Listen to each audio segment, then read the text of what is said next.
emotional life of the Christian. And for those who've maybe not been here for the whole thing, to bring you up to speed, as we're just looking at what are emotions and how we respond to them and process them, we're following a sort of a creation, fall, redemption structure. Beginning with creation, we looked at just what are emotions, what role do they play in our lives, why do we have them, and then we looked at the emotions of God, because a very big premise of this whole series is that God has emotions.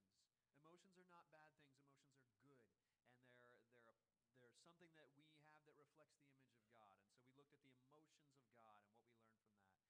And now we're in the second part, the fall.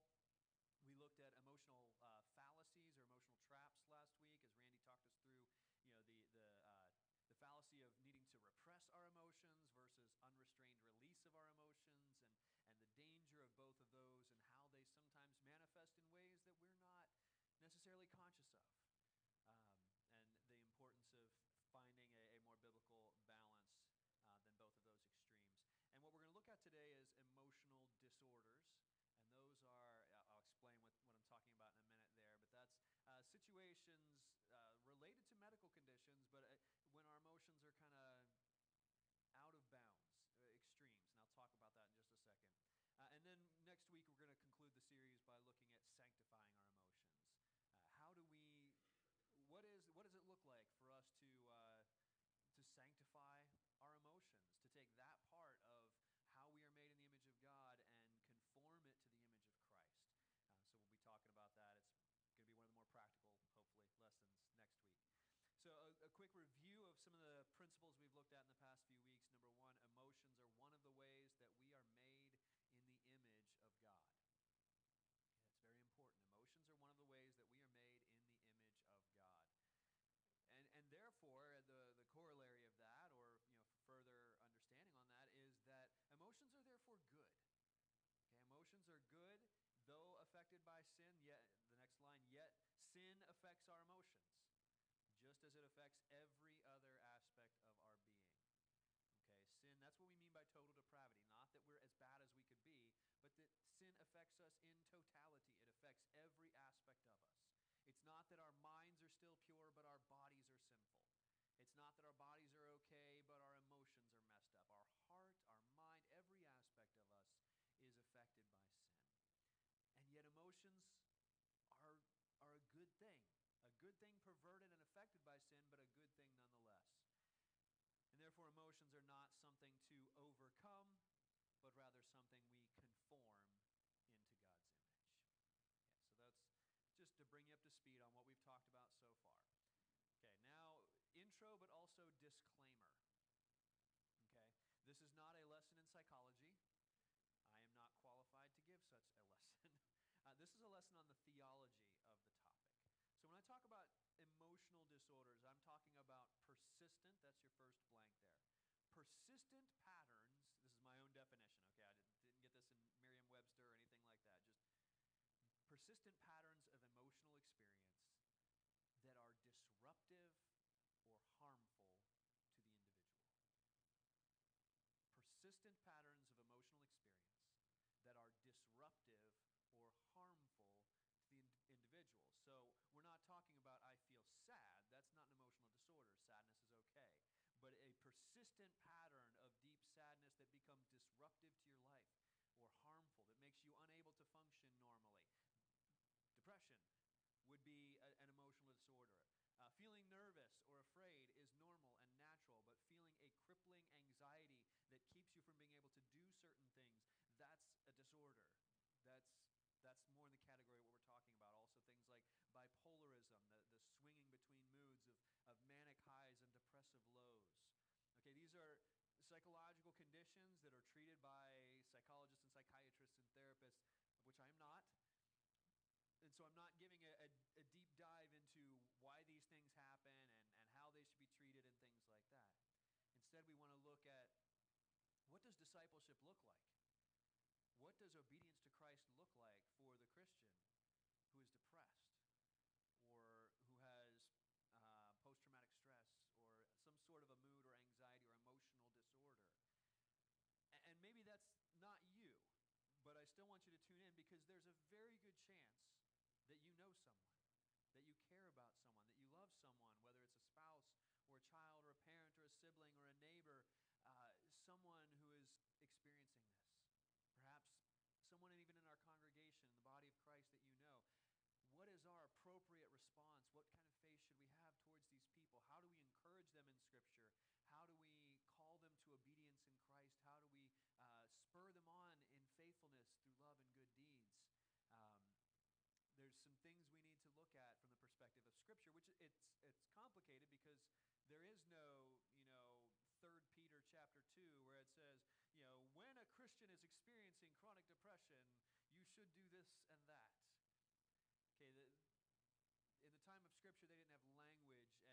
and understanding that we do of these things, but that doesn't mean that Scripture doesn't speak to them in a meaningful way, and so that's what I hope that we can see today. Any questions before I jump in? I just did a lot of preamble and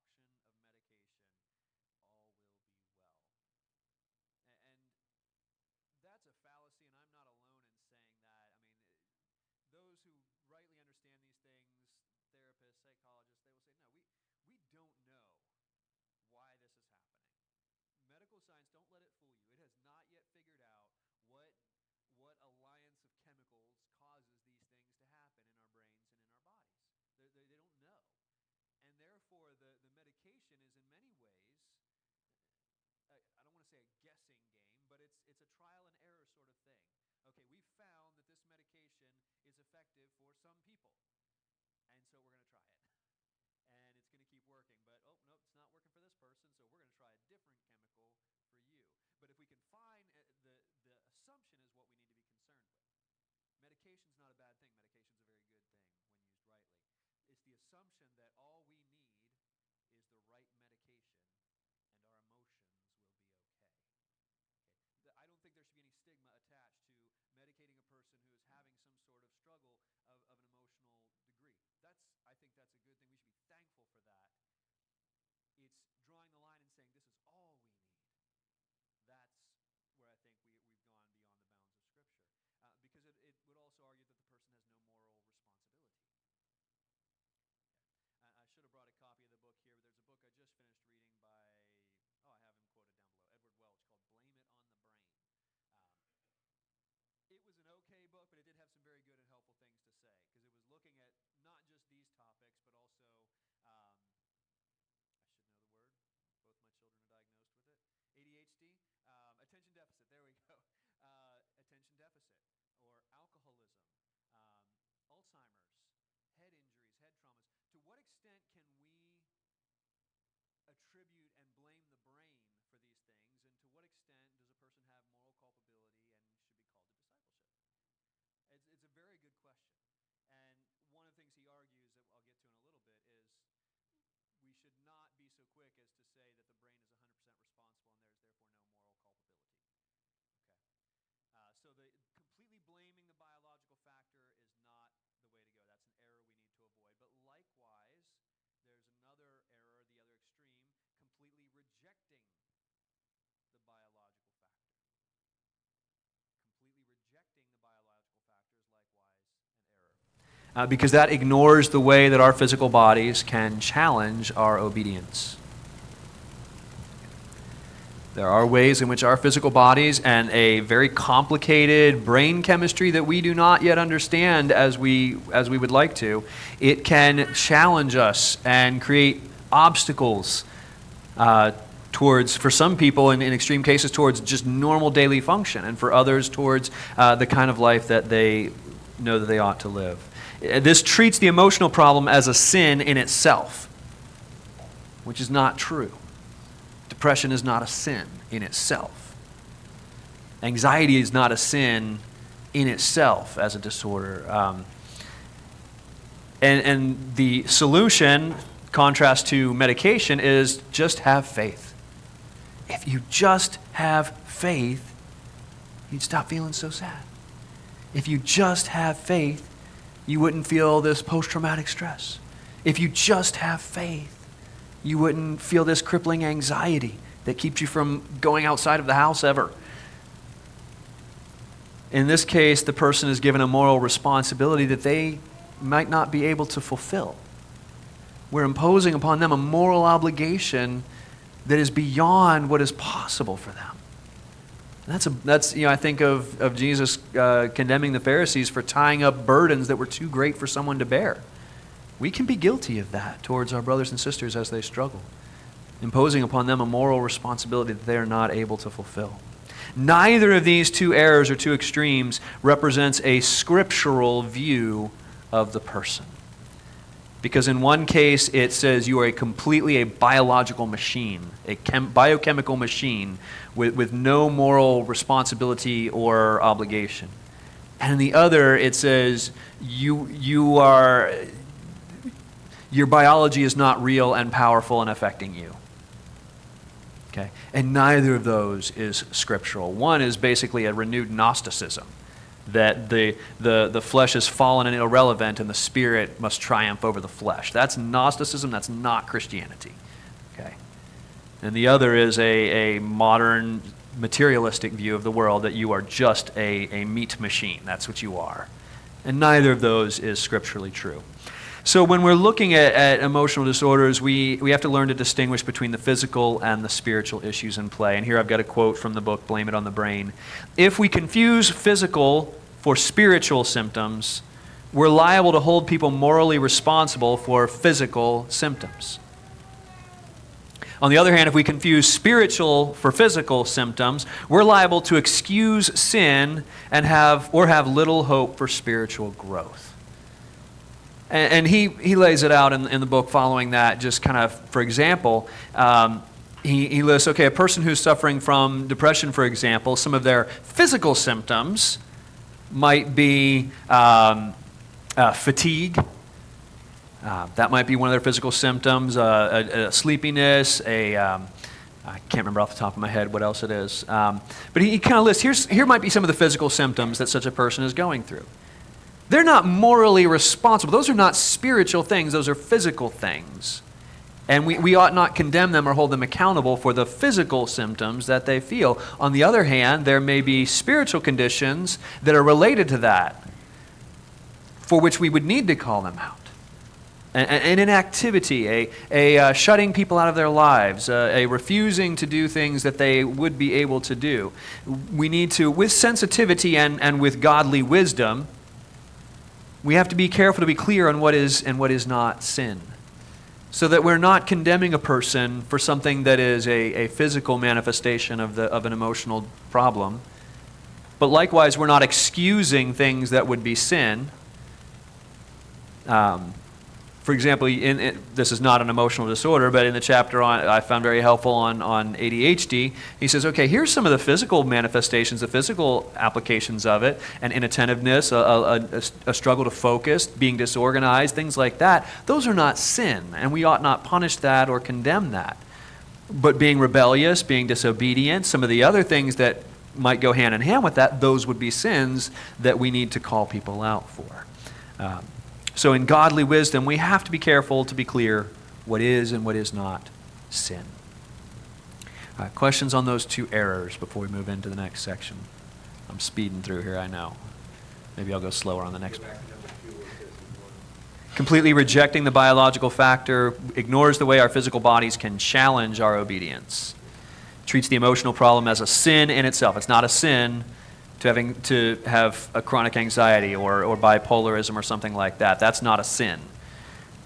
And just having faith is not the only recourse that we have. So, Any other questions? Yes, Randy. I just want to make a brief statement. Yes. For anyone listening online at home, the first part of the audio was silent. It's now fixed, but it will be edited and fixed on Monday. Okay. Hope you're still with us. Okay. Moving on to the next section. Discipleship isn't blank. Discipleship isn't uniform. Discipleship is not uniform. Which means that discipleship for you is going to look different than discipleship for me. Okay, Christians who suffer from emotional disorders are not on a lesser path of discipleship. Okay, well, you're not capable of doing you've shown you're not capable of doing the things that a Christian ought to do, therefore you're on your lower grade Christian. You're down here while the rest of us are up here, and you're dealing with your little mood problem. I'm saying, because that's the impression that we give sometimes, isn't it? And that's wrong. It should not be that way. Okay. God looks for faithfulness, not results. God looks for faithfulness, not results. Now hear me out, because yes, God does care about results, but what he is really looking for is faithfulness. Faithfulness will produce the results that God has ordained for you. And so faithfulness is going to look different for a mother with 3 children who stays at home and spends most of her time cleaning and feeding and shuttling the kids around. It's going to look very different for her than it's going to look for a retired professional with abundance of time and resources. We would not expect the same things of the two of them. And so we would not try to impose upon that mother with so much already on her plate. Well, why aren't you volunteering here? Why aren't you doing more here? Goodness sakes, she's got so much else that she's being faithful in. Whereas the person who's got all their leisure time and all the resources in the world, we might expect something different of them. Or for the person who is a gifted speaker and teacher, faithfulness is going to look different for them than it's going to look for the one who struggles with a reading difficulty. We're not going to expect the same thing of people who have been called to different stages of life. And likewise, faithfulness for the Christian with an emotional disorder should not be measured by how someone without that burden is living. Okay? If somebody is suffering with anxiety so crippling that they can't even get out their door, they should not be measured by the same standard. Why aren't you going out and sharing the gospel with your neighbors? Huh? Why aren't you going out there and doing this, that, and the, okay. Faithfulness for them is going to need to look different. It's going to need to accommodate and understand the burden that God has given them at this stage of their life. Okay, and I should have clarified this earlier. Emotional disorders are not necessarily a lifelong thing. They can be seasons of life that people go through.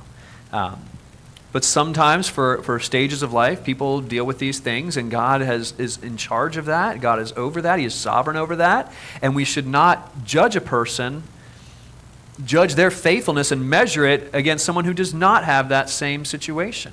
Just as we wouldn't measure the stay-at-home mom by the one who has all the time in the world, or the one who has seminary training versus the one who has a reading disability.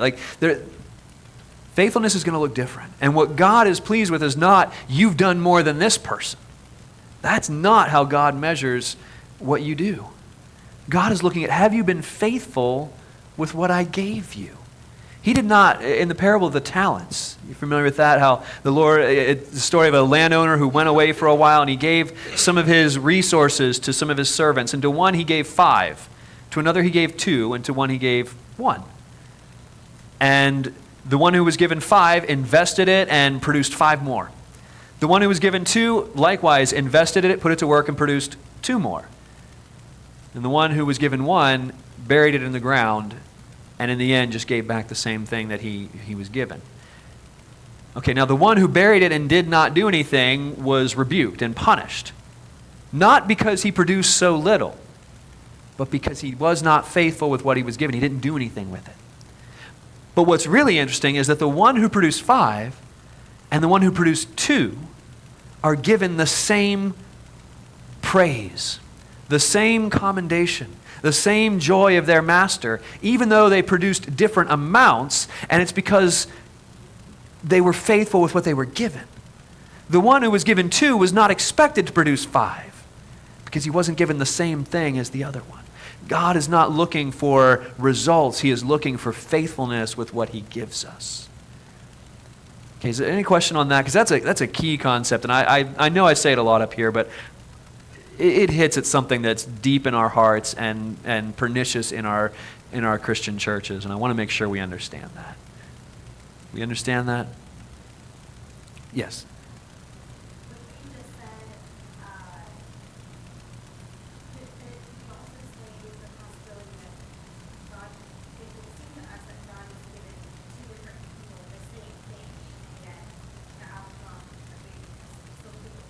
Yeah, absolutely. Let me repeat that for the recording.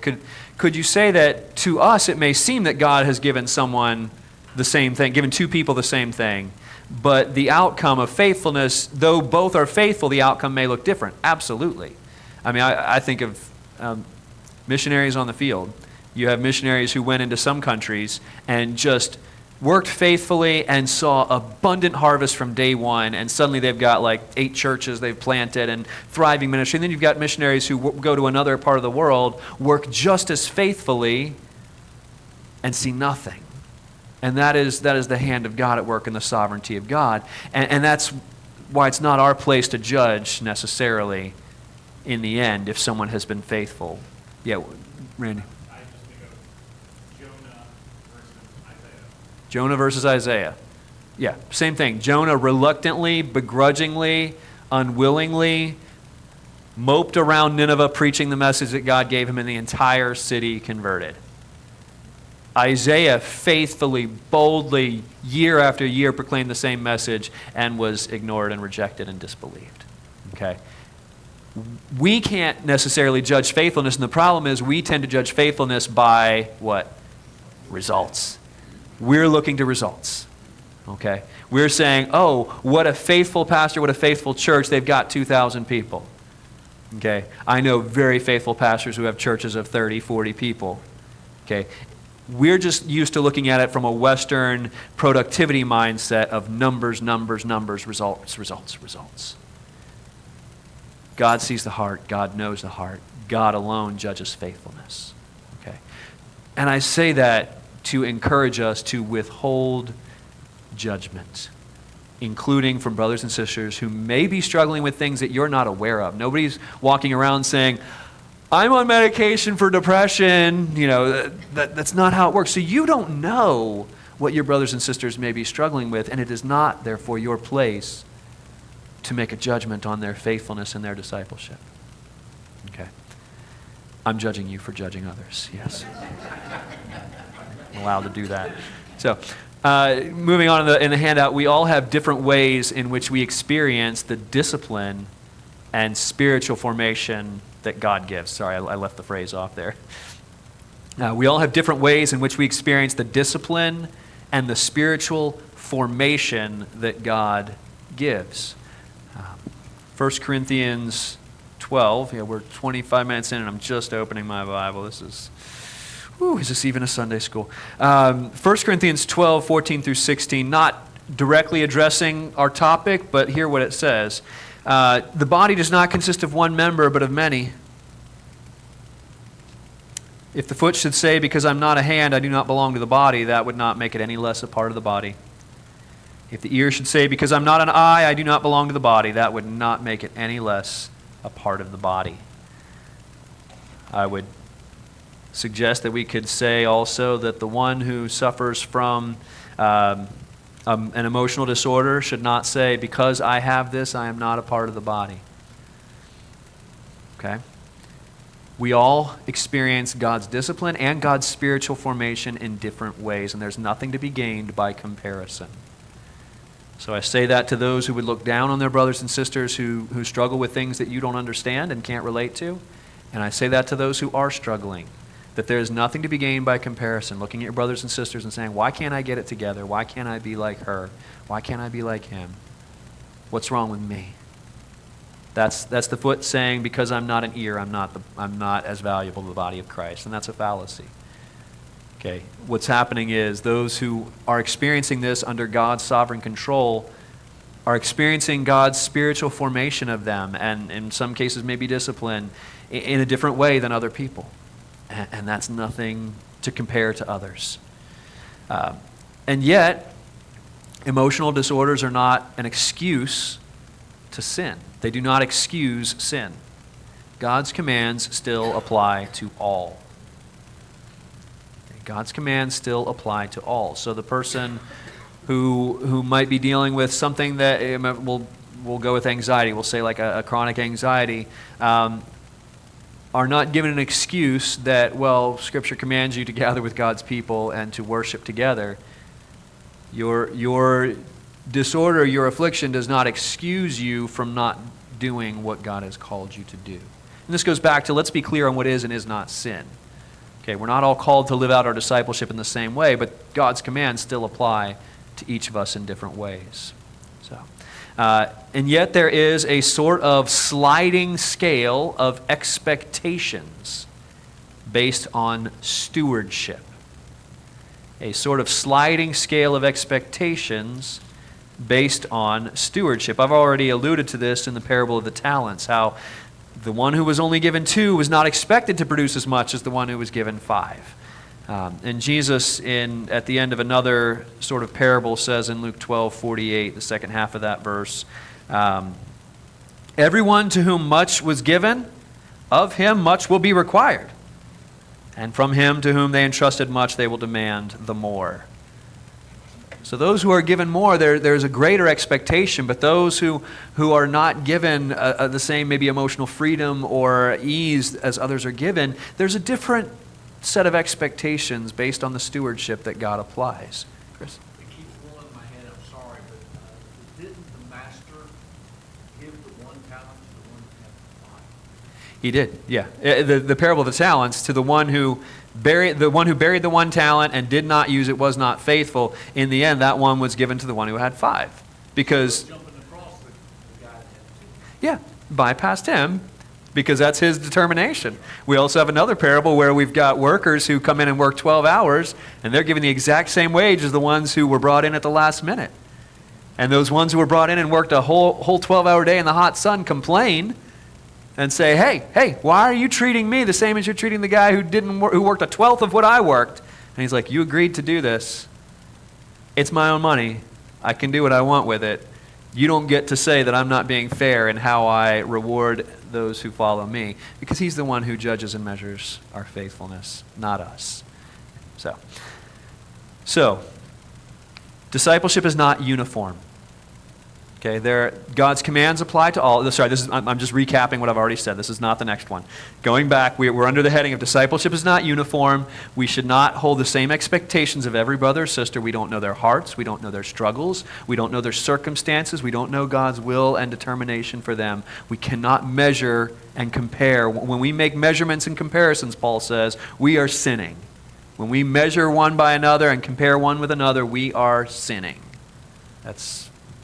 What is that? 1 Corinthians, 2 Corinthians, somewhere in 10 to 13, he talks about that. I wasn't ready to share that one. But just read 2 Corinthians 10 to 13, you'll see it, I promise. And put it in your quiet times. So that's discipleship is not uniform. But the next thing is that discipleship is not easy. Discipleship isn't easy. We cannot faithfully read Scripture and come away thinking that faithfulness equals happiness. In Mark 8:34, Jesus said to those who would follow him, get in your easy chair and follow me. Right? Take up your cross. Okay? The paradigm of discipleship is suffering. As you've heard if you were in first service, and you're going to hear again, this is what God has said following him should entail. Discipleship is not designed to be easy, and so to say, well, I have been faithful, therefore I should be happy, is not a scriptural idea. Eventually you'll get there. In the new heavens and new earth, that equation works out. But in the meantime, discipleship in a world that is fallen and broken and opposed to God faithfulness does not equal happiness. I just think of Elijah, who after in 1 Kings 18, conquered the false prophets of Baal. Amazing story. One of my favorite stories to imagine. I would love to see like a great movie version of this, where after teasing the prophets of Baal, and for hours and hours these prophets called upon Baal to light the fire, Elijah not only sets up some stones, not wood, stones, and puts the sacrifice on the stones, then digs a trench around it and just pours barrel after barrel of water on the stones and on the sacrifice, just to prove like he's not hiding any fire in there.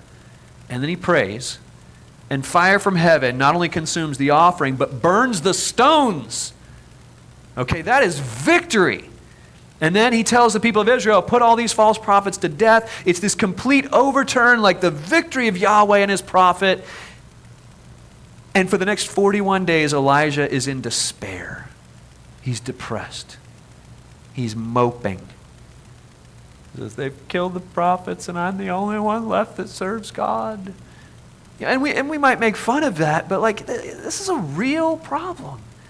That just being faithful and just experiencing good things does not equate to happiness. It's not how we're engineered, and it's not how the world works. At least 41 days of despair, if we read 1 Kings 19.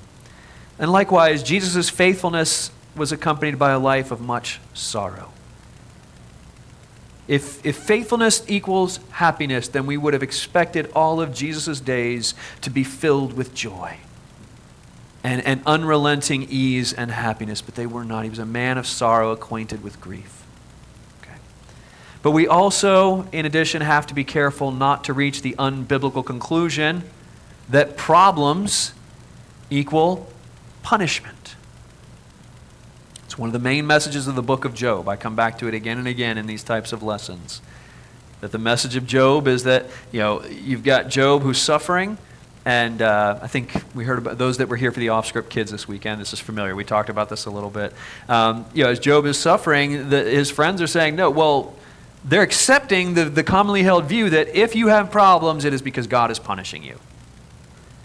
And the book of Job goes to great lengths to dispel us of that notion, that problems are not a sure sign of the punishment of God. This is taught and modeled by Jesus. Again, if problems equal punishment, then what do we make of the cross? What do we make of the opposition and difficulties of Jesus? No. So we should not immediately interpret any affliction, including emotional problems, to be a punishment or a failing. It is not a punishment, and it is not a failing. Oh, you're depressed. Well, it's because you have a lack of faith. You're not trusting God with everything. That's failure. And that's not how we need to see these things. Where do you separate consequence of sin? Where do you separate consequence of sin? You have to examine. You have to examine and say, is there sin in my life, clear sin that can be traced to this? Because very often, the punishment that we experience, and I use that word punishment carefully, is just a consequence, a natural consequence of a sin. It's not like I've treated my children poorly and therefore my car breaks down. Okay, that's not a consequence. But if I treat my children poorly and then have a bad relationship with my children, okay, that's a natural consequence that God may be allowing me to experience of my sin. Okay, so we do have to be mindful that yes, we experience consequences of our sin, but there are many times, and I would include for many people emotional disorders and problems, where what we experience is not a traceable consequence to anything that we have done. Okay. Very, very often this is very hard to talk about with some people who are experiencing, for example, depression. It's just inexplicable. Like, I don't know why I feel this way. My life is fine. Everything's great. I've been walking in obedience. Why do I feel this? Okay, there's no traceable consequence there. So anytime we're experiencing any struggle, any difficulty, it is right to step back and say, have I been on a good path? Because we're going to get to this in a minute. Sometimes God uses affliction and difficulty to chastise us, to warn us. So we do need to reflect inward and make sure there's no log in our eye. But we also don't need to go with a fine-tooth comb and find, oh, I said that one harsh word to my neighbor. Maybe that's why I have cancer. Okay, like that is pernicious and wrong. Okay, that's not how the grace of God operates. Is that what you were asking basically, or I missed it? Okay. I mean, I do think about,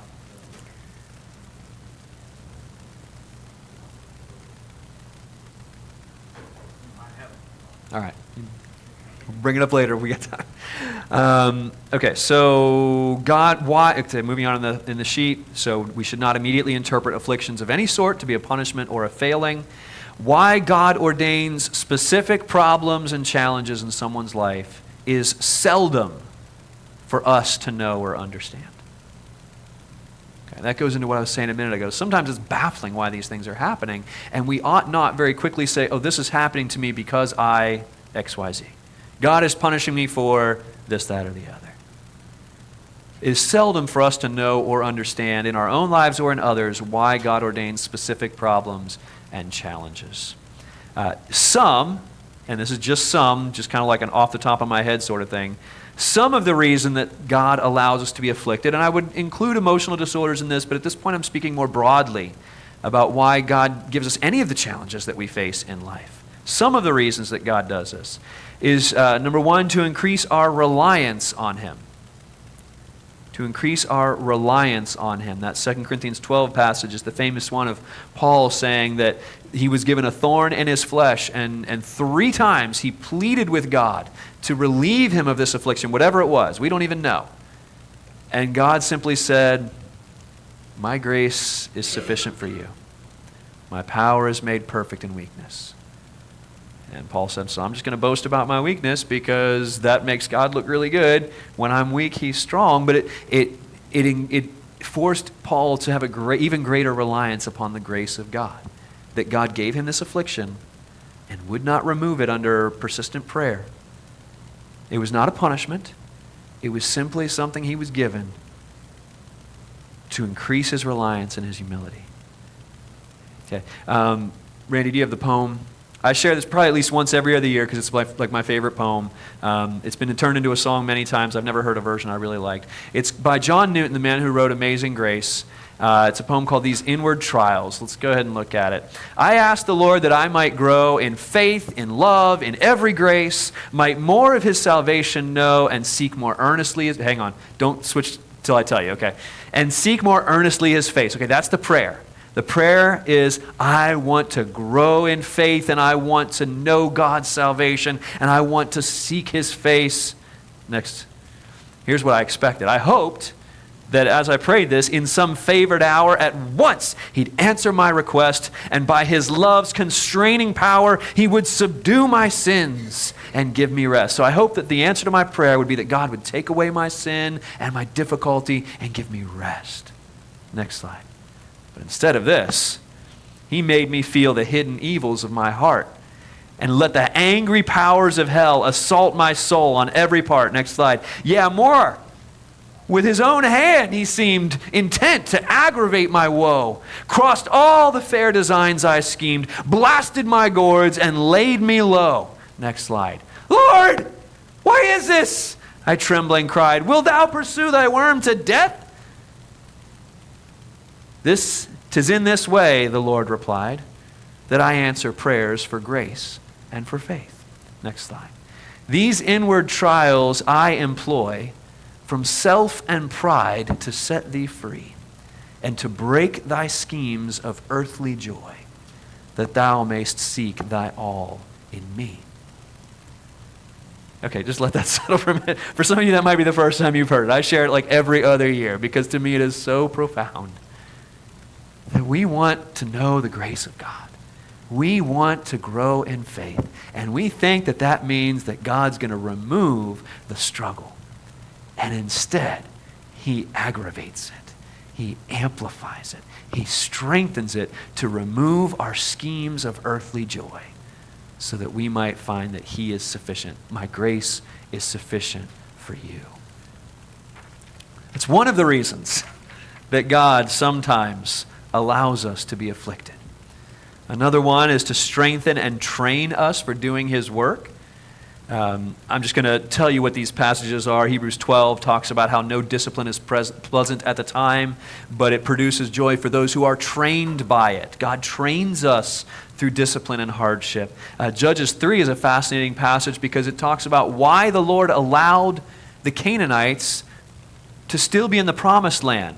Instead of completely removing all of Israel's enemies when they took over the promised land, he allowed some Canaanites to remain in order that the Israelites who had not experienced warfare might be trained and learn how to fight the Lord's battles. I always found that interesting. The Lord gave them affliction and difficulty to train them for doing his work. Another reason that we've mentioned from 1 Corinthians 11 is to discipline us for our sin. You know, when talking about the Lord's Supper in Corinth, Paul's rebuking them because they were coming together for the Lord's Supper, but instead of waiting and doing it in an orderly way and in a respectful way, they were getting drunk off the wine and feasting on the bread, and the rich would get there first because they had nothing to do during the day, and they'd be so drunk, and then those who are working during the day are getting there, and there's no food or wine, there's nothing left for them. It wasn't the Lord's Supper. And Paul says, this is why some of you are sick and even dying. God is disciplining you for disrespecting the body of Christ and the body of Christ. That you are treating the Lord's Supper with disrespect. You are treating your brothers and sisters with disrespect, and he is disciplining you, making you sick. And even some of you have died because of this. Okay, so sometimes God disciplines and chastises us for our sin through afflictions. Another is he glorifies himself as our afflictions are overcome. In John 9, familiar passage that I bring up a lot, Jesus and his disciples encounter this man born blind. And his disciples ask the natural question, whose fault is it? Did he sin somehow before birth, which was one of the beliefs that you could do that? Did he sin in the womb and therefore was born blind? Or did his parents commit some sin and his blindness is a punishment for his parents' sin? And what did Jesus say? Neither. But this happened that the glory of God might be displayed in his life. This man was born blind so that for this moment, when the Son of God appears, he can remove his blindness and show the power of God. There are times, one of the reasons God gives affliction is to show his power and his glory as he overcomes affliction in our lives.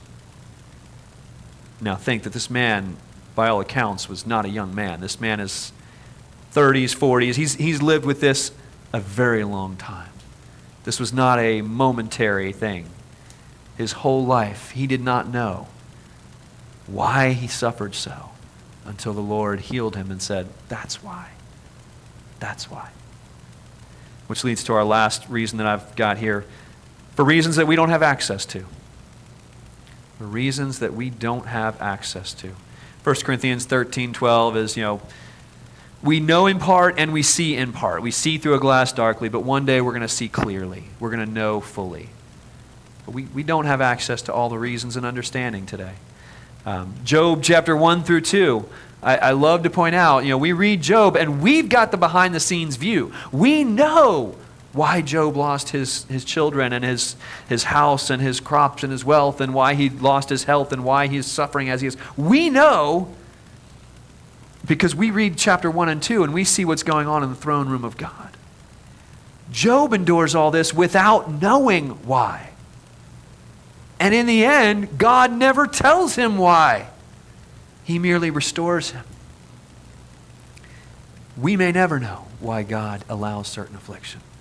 It's not for us to know. It's for us to live faithfully in the midst of it. Any question on that before I spend 1 minute on the last section here? Okay. I want to leave us with some hope. This is hope for us all, but it applies especially and also to those we love who might be dealing with any sort of emotional disorder or disability. Number one, God is greater than biology.